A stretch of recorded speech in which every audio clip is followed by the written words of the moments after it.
1 Coríntios, capítulo 13. Antes de fazer a leitura, deixa eu repetir algumas coisas aqui que eu juro ser pertinente, tá bom? Paulo escreve à igreja dos Coríntios, aos Coríntios, e a observação que foi feita do ano passado, vai ser repetida agora, reproduzida agora. Paulo está falando com a igreja super espiritual, quando se trata de dons. A igreja de Coríntios, ela tinha todos os dons do Espírito Santo e exercia isso nos cultos. Não só tinha, como exercia. É claro que se Paulo chama a atenção dos coríntios e dos coríntios, que eram pessoas espirituais, é claro que ela também é pertinente para nós. A Bíblia, ela é atualizada, ela não se limita a tempo, ela não foi escrita a um povo específico e parou, ela é continuada, né? Ela tem essa matéria continuada. Então, da maneira que a igreja de Corinto precisou dessa exortação, dessa lembrança do amor, nós eu julgo necessário mais do que nunca tratarmos dessa matéria que é o amor. A igreja que se dizia espirituais e desfrutava de todos os dons, Paulo está dizendo, vocês têm tudo, mas não têm o supremo, não têm a excelência do amor de Deus, que é o amor. E Paulo começa dizendo que ainda que ele falasse a língua dos homens e dos anjos e não tivesse amor, seria como metal que soa ou como sino que tinha. Ainda que eu falasse a língua dos homens e dos anjos, se eu não tivesse amor, seria em vão. O que Paulo está tentando dizer aqui, ou quer nos transmitir, que ainda que ele falasse todas as línguas, todos os dialectos, de todas as nações existentes, que é grega, que é romana, que é hebreia, que é aramaica, ainda que ele falasse todas as línguas dos homens, e que, se possível, essa é a tentativa de explicação de Paulo, ou a explicação de Paulo a respeito disso. Ainda que eu falasse a língua dos anjos, ainda que eu saísse dessa matéria, desse plano, e fosse para um celestial, só falar, só expressar amor por voz, só expressar amor por frase, vai ser em vão. É isso que Paulo está dizendo. Ainda que eu fale em grego, em romano, em aramaico, se eu não souber expressar amor por atitude, o exercício da fé, que é o amor, isso vai ser em vão. Ainda que eu me forme e conheça todas as línguas possíveis, não vai ser possível transmitir amor a não ser por atitude. É isso que Paulo está dizendo. No versículo segundo diz o seguinte: ainda que tivesse o dom de profecia e conhecesse todos os mistérios e toda a ciência, e ainda que tivesse toda a fé, de maneira tal que transportasse os montes, e não tivesse amor, nada seria. Paulo continua no versículo 2, falando a respeito dos dons. Ele disse, ainda que eu profetizasse, que é um dom mais excelente do que eu falar em línguas, está escrito em Coríntios. Ainda que fosse mais excelente e que eu profetizasse, falasse aquilo que Deus está mandando, se não tivesse amor, seria em vão. E conhecesse todos os mistérios e toda a ciência, e ainda tivesse toda a fé, de maneira tal de transportar os montes, e não tivesse amor, nada seria. Ele lista vários dons e diz: se isso tudo não vier envolto, embebedecido, recheado de amor, tudo isso é desprezível, tudo isso é descartável, tudo isso é em vão. O que Paulo, em suma, logo a gente não quer nos dizer é que tudo o que nós fazemos ao nosso próximo, ao nosso irmão, tem que ser motivado por amor. Todas as minhas ações e atitudes serão vãs diante dos homens e diante de Deus, se não for financiada por amor, se não for promovida por amor. Versículo 3, ele diz o seguinte: e ainda que distribuísse toda a minha fortuna para o sustento dos pobres, e ainda que entregasse o meu corpo para ser queimado, um alto sacrifício, e não tivesse amor, nada disso me aproveitaria. Eu disse aqui domingo passado que isso parecia aquele alto sacrifício promocional. Esse aqui não é o sacrifício de Cristo. A Bíblia diz que Jesus morreu por nós, sendo ainda pecadores. Então Jesus deu não só o seu corpo, mas a sua vida por nós, mas por amor. É interessante que Jesus dá tudo por nós, a sua vida, por amor. A Bíblia diz em Romanos capítulo 5, que sendo eu e você inimigos de Deus. Então essa é a motivação verdadeira, sincera e pertinente. Eu só posso dar algo a alguém, ou se eu dou algo a alguém para agradar a Deus, isso tem que ser desprovido de interesse e motivado de amor. Percebam que Jesus, até o plano da redenção ser cabal, realizado, nós somos inimigos de Deus. E mesmo assim, ele se doa por nós. Isso é o verdadeiro amor, desinteressado, desprovido de seus interesses. É o amor doador, é o amor sacrificial. É esse que Paulo, que ao escrever aos Coríntios, impulsionado pelo Espírito Santo, inspirado pelo Espírito Santo, exige da igreja. Isso é uma doutrina. Amor é um mandamento. Percebam que quando um líder religioso chega até Jesus, ele diz assim: como eu herdarei o reino dos céus? Ou em que se resume a lei? E Jesus, quando o responde, um religioso, Jesus diz assim: a lei, toda a lei, está resumida a amar a Deus sobre todas as coisas e o próximo como a si mesmo. Toda a lei está resumida ao amar. Amar a Deus sobre todas as coisas e o próximo como a si mesmo. Fazes isso e viverás. Fazes isso e cumprirá toda a lei.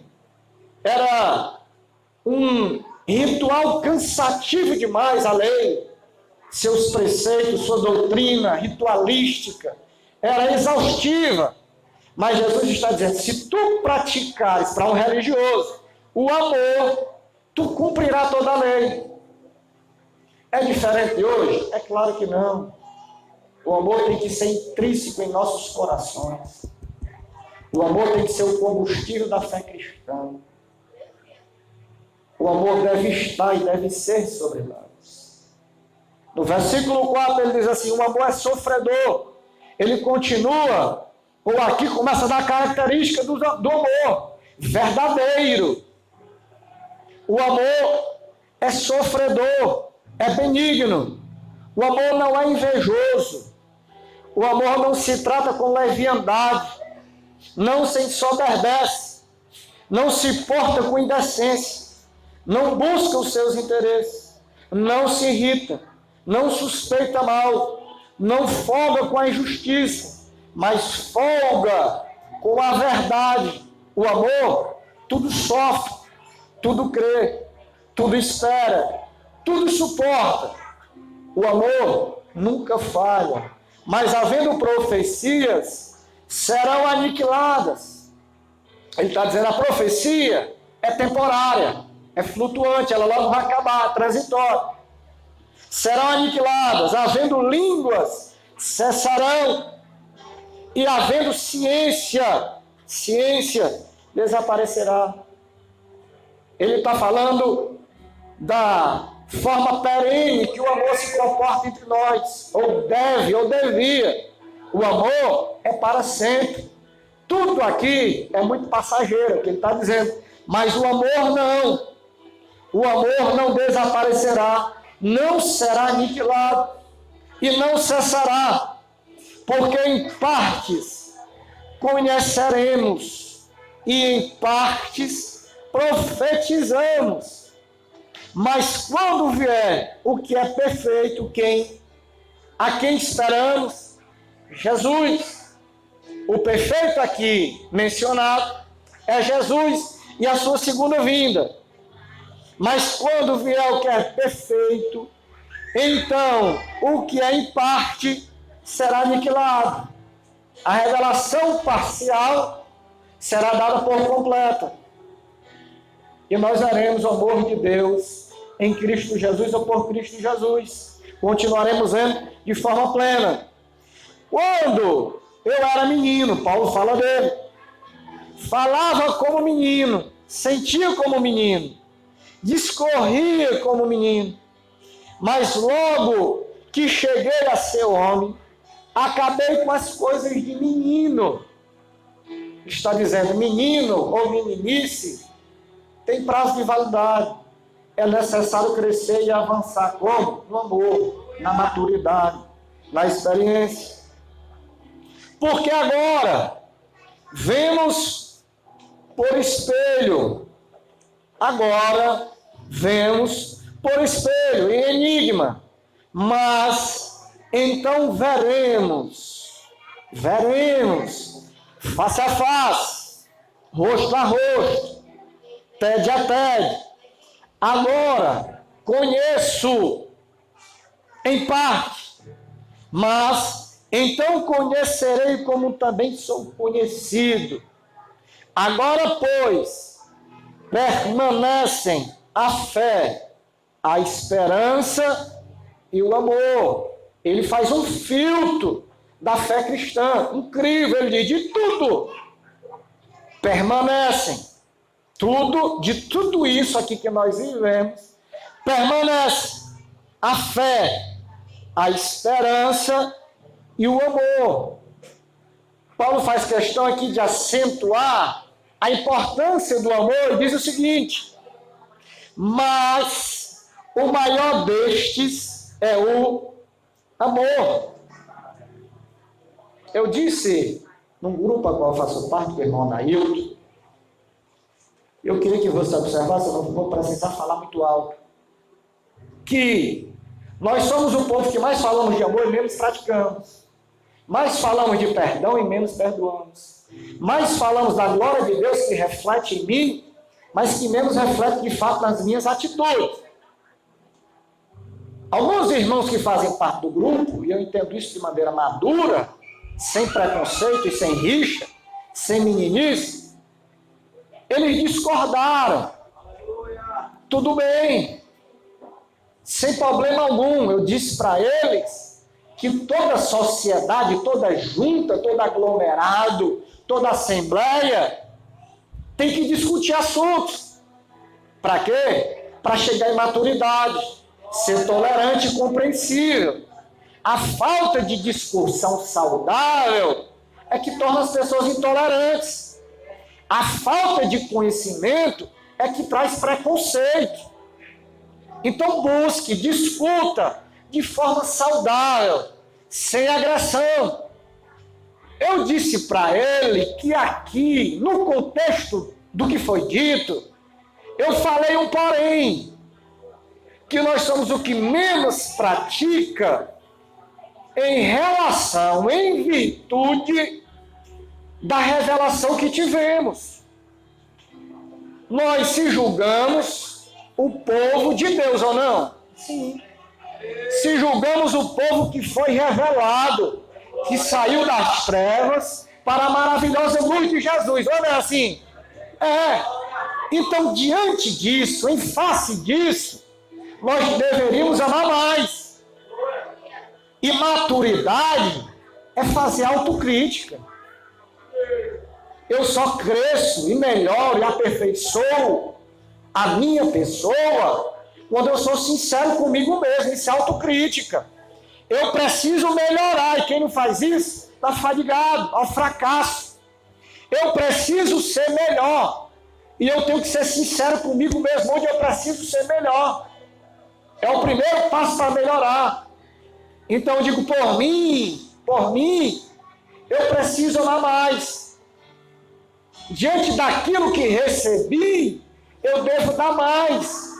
Jesus disse que para quem mais foi dado, mais é cobrado. Então, se Jesus lhe deu, repasse, distribua. Se você recebeu o amor de Deus, sendo ainda pecador e inimigo dele, o mínimo que nós podemos fazer é distribuir amor, ainda que seja com os nossos inimigos, ou aqueles que achamos que é inimigo, ou que se diz inimigo.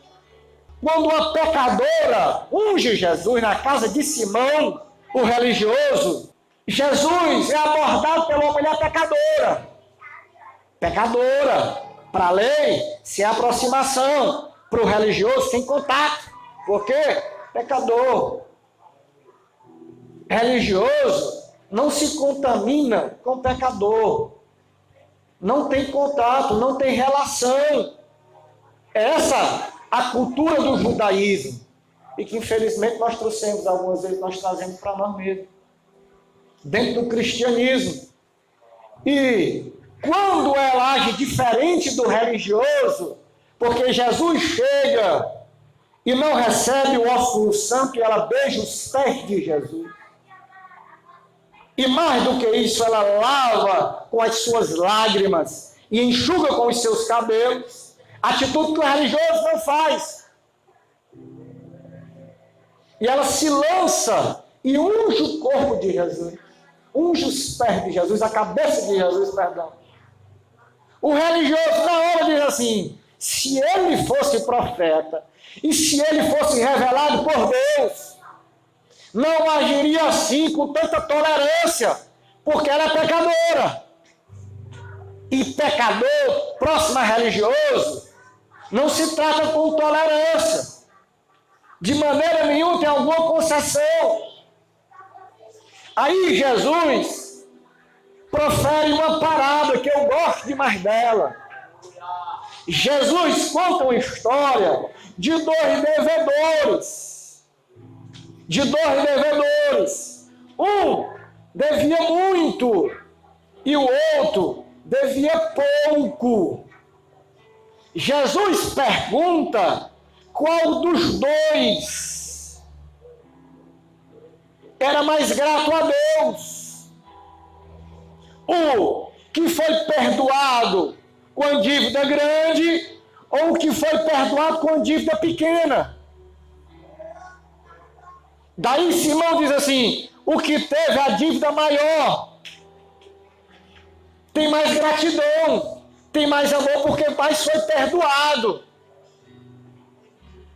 Aí o que Jesus diz para ele, com essa mulher ainda em foco, diz assim, Lucas 7,47, portanto, eu lhe digo, os muitos pecados dela lhe foram perdoados, pelo que amou muito. Portanto, Jesus diz isso para o religioso, com a pecadora do lado. Os pecados dela, os muitos pecados, percebam que eram muitos, foram perdoados. Por quê? Porque ela amou muito. Mas aquele a quem pouco foi perdoado, pouco ama. Sabe quando nós vamos amar mais a Deus e ao próximo? Quando nós tivermos a consciência de que fomos muito perdoados, de que devemos muito ou devíamos muito a Deus. O irmão Leandro me perguntou esses dias se eu tenho essa consciência de que eu devia muito. E eu fui sincero a ele e digo, rapaz, eu quero isso sobre mim, mas eu não tenho isso em mente, de que eu devia muito a Deus. Mas na verdade nós devíamos muito. Estávamos separados de Deus.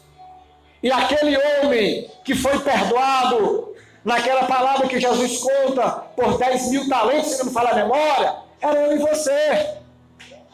Fomos perdoados por muito. Portanto, deveríamos ter mais gratidão. Reconhecer a condição de devedor e pecador é a chave para ter gratidão. Se eu não reconhecer que devia, que eu nasci pecador mesmo sem entender como, eu não vou amar a Deus e ao próximo.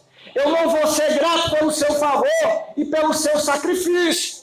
Eu só amo a Deus e sou grato a isso quando eu entendo que o sacrifício de Jesus foi por mim e eu era maldito e pecador, que eu devia, e muito, e nenhuma das minhas atitudes e ações poderia quitar minha dívida.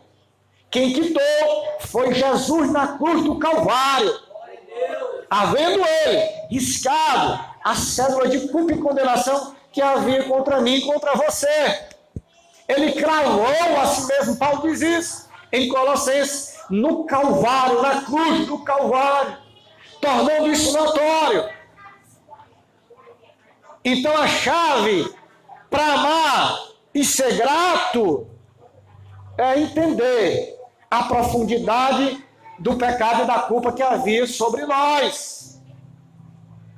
E antes disso Jesus diz assim, ela foi muito perdoada. Por quê? Porque muito amou. E é interessante que eu fiquei algum tempo hoje querendo entender isso, que o que parece aqui é que essa mulher foi perdoada por amar. E demais. Mas nós sabemos que o amor, por si só, ele não justifica. Nós aprendemos que o que justifica o homem é a fé, é o arrependimento. Mas o amor só exala de alguém, isso é uma crença minha, se houver isso, fé e arrependimento. Ainda que não seja a causa aqui no versículo, ou motivo de ser justificada, aquela mulher só amou daquela forma, porque ela reconheceu os seus pecados, reconheceu a sua condição, e mais, reconheceu Jesus, que poderia tirá-la daquela condição, que poderia redimi-la. Ainda que não seja a causa, aqui é o efeito, é a evidência do perdão e do amor de Deus sobre ela. Ela só amou daquela forma porque a fé e o arrependimento foram externados, colocados em prática. Isso é feito, é evidência. E o que é que me evidencia como homem de Deus amoroso? É o amor. É o amor. Tem um versículo duro, mas é preciso ler, e eu termino rapidinho. João capítulo 13, verso 34, 35. Por favor, escute. João diz assim, um novo mandamento eu vos dou, que vos ameis uns aos outros. Um novo mandamento eu vos dou, que vos ameis uns aos outros, como eu vos amei a vós. Quem está dizendo? Jesus. Como eu amei a vós, que também vós uns aos outros vos ameis. Eu vou simplificar depois. Nisto todos conhecerão que sois meus discípulos. Quando? Se vós amardes uns aos outros. Não é a minha fé, não é a minha presença nos cultos. O que Jesus está dizendo, a bandeira do meu reino, a evidência de que você é um cristão, cristão e não religioso, é amar. É amar. Vocês só serão os meus discípulos quando vocês vos amarem. Aqui é duro, mas é o que Jesus está dizendo. Se praticarem tudo, aí colabora com o que Paulo diz, com a fé, com a profecia, com as línguas, mas se não tiver amor, vai ficar. Se não tiver amor, você não tem credencial, está descredenciado. Se não tiver amor, e se eu não amar uns aos outros, como ele assim nos amou, eu não sou cristão, eu sou um religioso, um tradicionalista, que frequenta culto e que ama pouco. E aí, para piorar as coisas, ou melhorar, entenda, né, de uma maneira muito pessoal, a Bíblia diz que não tem graça alguma amar os de casa. Que graça tem amar os que estão contigo de forma cotidiana e diariamente? Nenhuma. Eu quero ver o amor exercitado, é lá fora.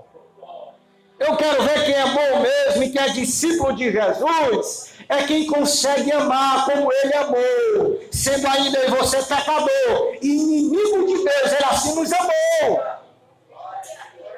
Então, se não amar até o inimigo, talvez nós estamos jogando os nossos dias fora. O nosso ingresso nessa casa, em vão, serve para mim.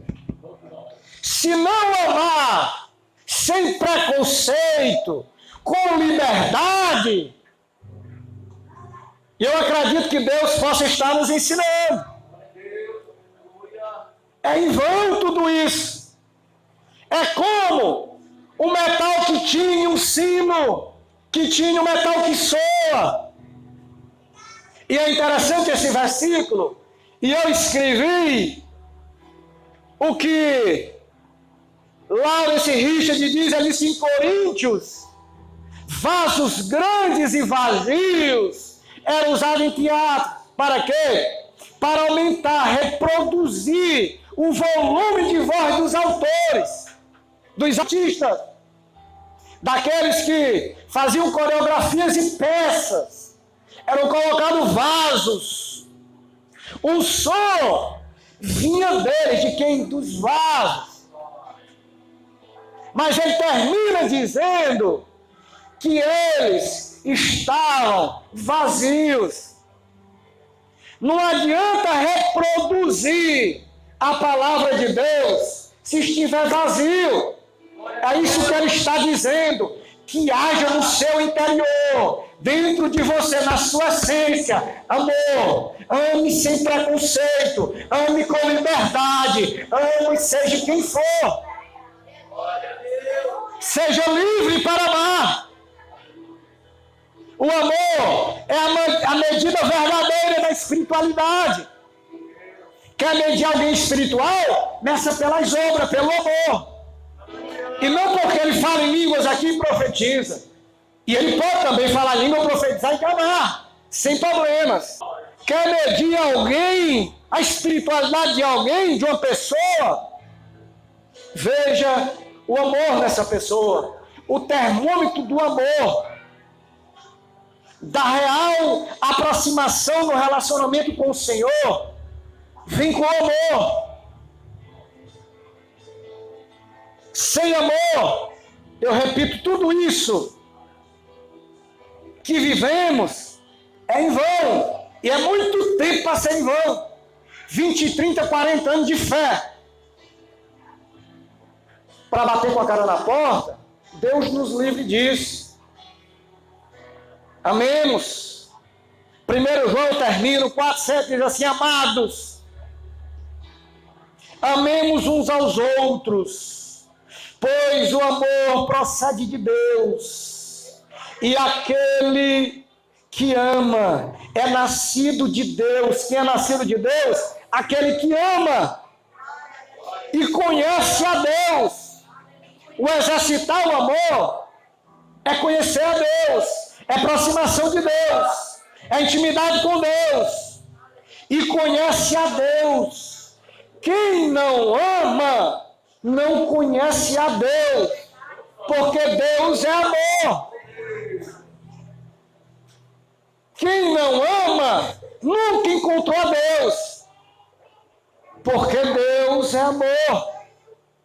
Eu termino da parábola do bom samaritano, e Jesus parece que disse, para nos provocar, bota 2 religiosos na parábola, nenhum estendeu a mão. Quem estendeu? Um gentil. Aquele que não conhecia Deus verdadeiramente. Ou pelo menos entendemos que não, e o preconceito diz que não. Mas como pode alguém exalar tanto amor sem conhecer de Deus? Como pode alguém praticar tantas boas obras se não inerente de Deus? A fonte do amor é Ele. A fonte da boa obra é Ele. E os religiosos passam de largo. E Jesus disse assim, quer seguir exemplo? Não siga do religioso, não siga do pastor, não siga do levita. Jesus disse, quer seguir? Siga exemplo daquele que era distante, inimigo de Israel, tido como gentil, mas praticou o amor de Deus. Está gravando? Deixa eu fazer só uma consideração. Quando eu digo não siga o pastor, eu não estou trazendo isso para a nossa realidade. Siga o pastor sim quando ele manda praticar o amor. Não siga quando ele deixa o enfermo morrer sozinho lá no caminho. É isso que eu quis dizer. Siga se ele sabe expressar amor, e se ele prega amor, e se ele sabe. Porque só falar não vai servir. Isso é para mim também. Siga dentro desse cenário. Quer executar a justiça de Deus? Ame. Ame. Ame com liberdade.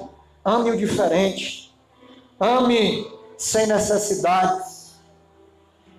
Ame de forma... Ame sem formatar as pessoas. Ame as pessoas sem querer customizar as pessoas. Não ame só o parecido, porque nós temos essa mania, né? Eu amo aquele que é mais próximo, que é mais parecido comigo. Aquele que se veste como eu e aquele que tem um carro dos padrões do meu. Aquele que frequenta a minha igreja e aquele que fala a minha língua. Mas o ensinamento aqui é ame com liberdade, sem preconceito, de forma bem liberal, se doe, com amor sacrificial, faça sem saber a quem, faça sem necessidade de publicação, faça sem necessidade de reconhecimento. Se você quer amar, querendo ser reconhecido, Jesus disse que você e eu já recebemos o nosso galardão. Mas ame, porque amar faz bem à alma. Ame, porque se ama, é nascido de Deus. Qualquer outra virtude, sem amor eu termino, está falida. Todas as virtudes do mundo repousando sobre você, sem o amor, está falida, fadigada, é mortal e é fracassada. Mas Paulo termina dizendo assim, o amor lá tudo transcende. A fé se materializará, se tornará concreta, não precisará mais de fé quando estiver com Jesus. A esperança também se tornará concreta, porque Jesus irá resgatar o seu povo, essa nossa esperança. Ele diz assim, mas, porém, não obstante, o amor permanecerá.